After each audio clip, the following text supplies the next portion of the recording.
if it meant shooting down a plane or something? Well, look, they have three routes, and Frank is right. They have three routes. One is a circuitous route over Saudi Arabia, and their air defenses probably could be defeated without too much casualty on the part of the Israeli aircraft. The other route is through Jordan and then through Iraq, and we control the Iraqi airspace. The other route is directly through Iraq. That's probably the best route logistically, Turkey and Iraq. So what are we going to do? I mean, I don't think they call up and say, by the way, guys, turn off the air defense system, we're on our way. That's not going to happen. I think if they do it, they launch, and then maybe as they're launching, the aircraft is in the air, they may call up and say, by the way, our guys are in the air, don't shoot them down.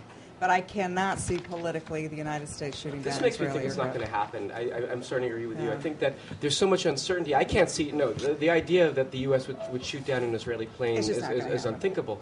But Israel doesn't know. If they're not going to tip us off, they're not going to really know. And they, risking an incident with us when we're certainly a main ally of theirs that is critical to Israeli security in a lot of ways, economically and militarily. I just think it makes me think that it's more for election purposes and less and more to pressure us and to put pressure maybe on Obama. Right. On an incoming administration to do something about this and put us up on the top of your radar. Yeah, screen, exactly. Yeah. You can't sweep this under the rug. Then an actual plan to go forward. That seems to me. But what does Obama do about something like that? Just one president at a time.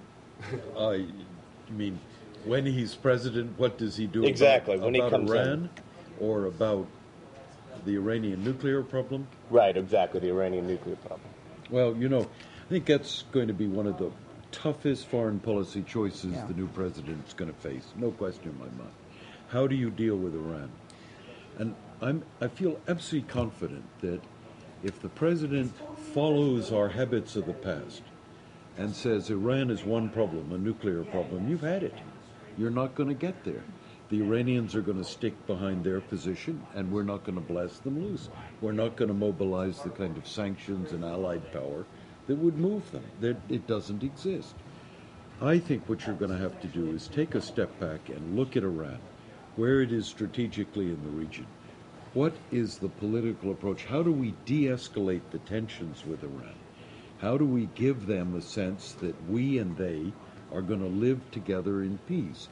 And from that, if you can get a strategic understanding, then you start addressing the Iraqs, the Afghanistans, the nuclear questions, terror in the Middle East, and the other issues that you face. But if you don't have a strategic understanding and a connection of minds between the chiefs of state on the two sides, if you don't start at the top like Kissinger and Nixon did with the Chinese, you don't have a strategy. And we need a strategy for Iran right now. We don't have one.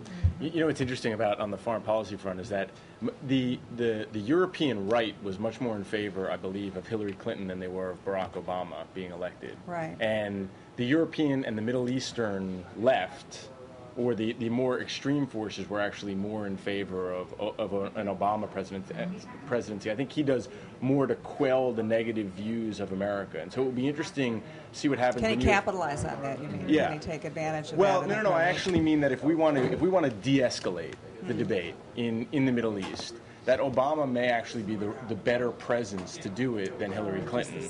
And yet we'll be sending Hillary Clinton over there. He might be heading over there, too. We just don't know. Put Bill on the plane. Yeah. Put Bill on the plane.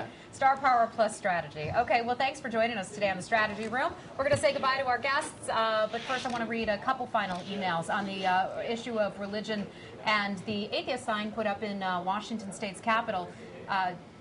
Someone writes in, Zanny B is her name. If it weren't for my faith, I don't know where I would be right now. It helps me get through tragedy, shock, illness, stress, you name it. Thanks, and have a wonderful and joyous season, no matter what you believe. Pedro Ruiz writes in, if we help Israel, we will be blamed for siding with Israel and being the world police. If we don't, we'll be blamed for not helping an ally. And then Rob Ferris writes in on that CEO announcement that 60% of them expect to cut jobs in the next 6 months. He says the markets have already taken all of this into account. The CEOs are apparently the last to know, which is something that sort of echoes what our previous business guests have said in the past. So thanks, everybody, for tuning in. Thanks, you guys, for joining us. We have Peter Feld, a Democratic strategist. Thanks, Peter. Thank you. Worked for a whole bunch of prominent Democrats there. Mike Maslansky, who's the CEO of Luntz Maslansky Strategy Research. You do polling and other good stuff, so hope you'll come back again soon.